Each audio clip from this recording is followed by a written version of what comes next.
Hey guys, Sure Shot Midget here. Got another Polymer 80 Glock to do a video on. So this is one of my brothers. This one has been a long time coming. It's taken a lot of work to get it to function correctly, and I'll explain why. Now, again, my brother bought like 4 or 5 of these a long time ago, about a year and a half ago, before the ATF tried to ban them. Of course, the ATF didn't have the authority to do so, so the courts smacked them down, and preliminary injunctions were granted to Polymer 80. Even though they didn't join the lawsuit. The first company that got was 80% Arms, and then a machining company or whatever, like they machined 80% AR, I think. There were 2 companies that were granted the injunction at first, and then like 4 or 5 months later, Polymer 80 sued, and the same injunction was granted to them because they didn't jump on the first one. Shame on them. But eventually, they were granted the same court ruling. So basically, they can sell the 80% lowers with the jigs and the drill bits just like they could before. But my brother bought these before that whole thing happened because it was happening. I had built mine before. But just so you guys know, you can go buy a Polymer 80 low receiver and build your own Glock as of now, the way it should be. So this one was purchased from Zafiri Precision, just like all the other ones my brother bought. In fact, they sold kits. So I know Polymer 80 couldn't sell the buy, build, shoot kits anymore. Well, basically, Zafiri was selling the same thing. Basically, everything you needed to assemble it, including the frame, was in the same package. And I forget, it depends on what package my brother got. I think he spent anywhere from $500 to $700, maybe even $800 on some of the kits, depending on what slide and barrel he chose. But they were running very, very, very good deals, and he showed me some of them were like $500, and you got like a Zafiri Precision barrel, slide, and like really good stuff. So I recommended him to get them, and he did. So this has been a long time coming. So I'll just start from the bottom. This is in blue titanium, and that's actually a pretty rare color. I do have a blue titanium as well, but those were always perpetually out of stock. Very hard to find, and I really do like the blue titanium frame. The parts kit is just a basic parts kit that came from Zafiri. It does have the extended magazine catch and the extended slide lock. Everything works properly. Does have the basic trigger kit. Nothing on it is special, and the trigger is actually pretty dang good on this thing. I'll show you the trigger later, but I'm actually really surprised how well the trigger functions on this. It's a very short reset, and the pull is maybe only 5 pounds. For stock trigger, this is very, very good, so I told my brother just to leave it stock because it's actually on the better side of a Glock trigger.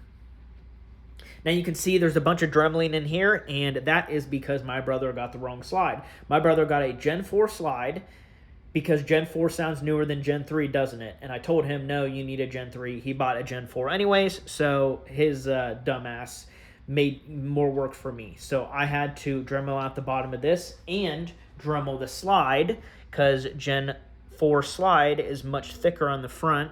So I had to do all this modification for him because he's a dummy, and now it works just fine. So I had to kind of work some magic here. Unfortunately, it did get really thin down here, so you can actually see through it.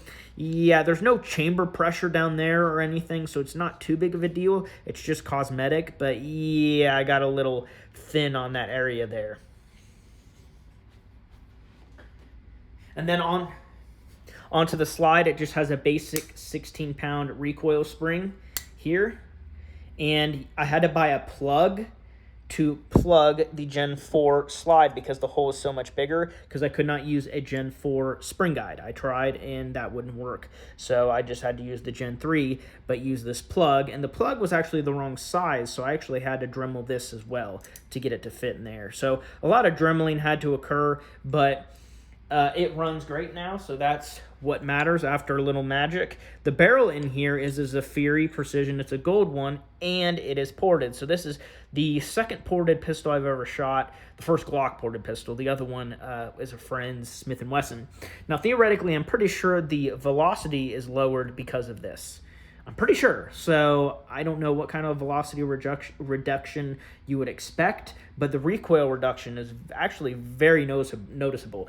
The shooting footage will be with ZSR 9mm. Now this stuff is 115 grain. It's just Turkish made, nothing special.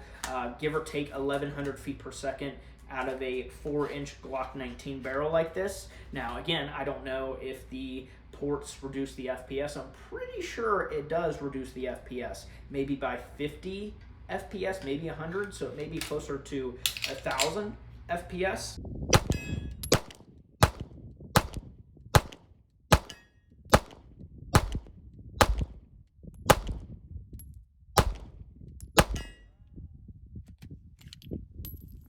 Got a failure to eject there.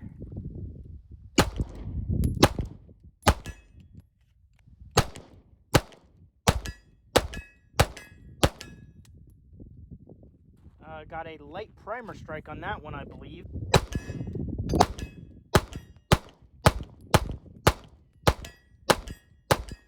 It definitely shoots low, so I'm aiming at the head of the target and it's hitting center mass. So even from pretty close, it's hitting, I want to say 4 inches, 6 inches low, give or take.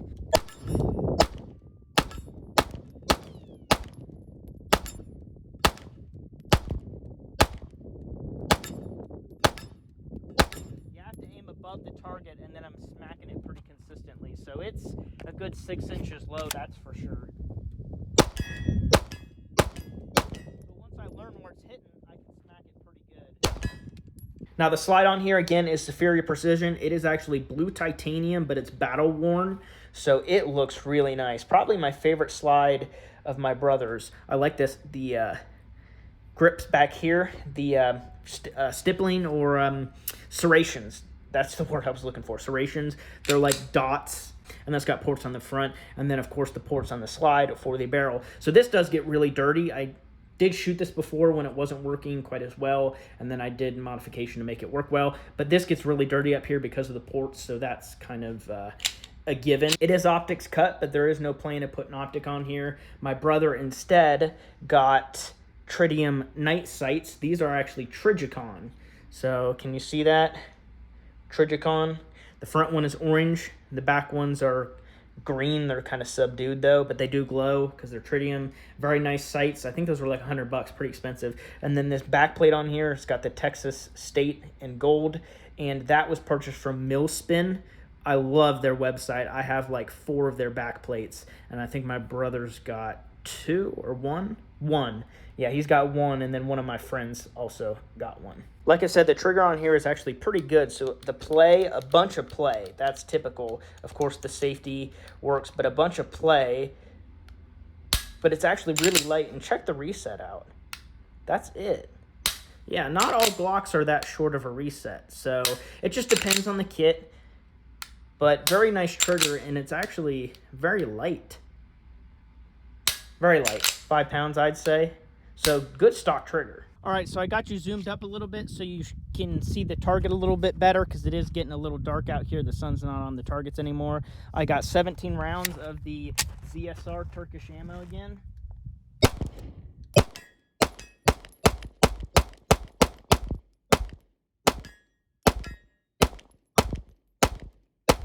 All right, I've got 16 shots of the Blazer Brass 115 grain. This is the last 9mm I have to shoot through it. I'm probably about, I want to say 40 yards. I'm elevated a little bit. Let's see if I can hit it.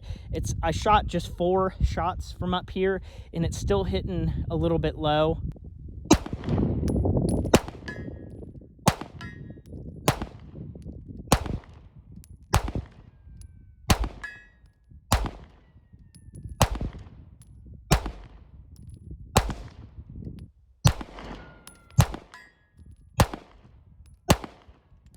So I got, I don't know, what was that, 6-7 hits out of 16? So what, 30-40% hit rate? Really not the best. I mean, it is my first time shooting it, but done with the excuses.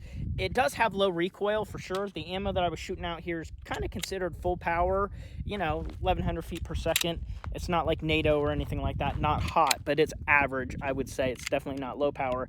You can see how dirty the venting in the barrel gets. I told you that that happens, but it is pretty low recoil. It was pretty reliable. I shot a full box of the Blazer Brass and had 0 malfunctions, and then with 100 rounds of the Turkish ammo, and I had 2 failures to extract, and that was at the very beginning. So I wonder if that's a little bit of a break-in, but also maybe a symptom of the Turkish ammo. I also had 1 light primer strike,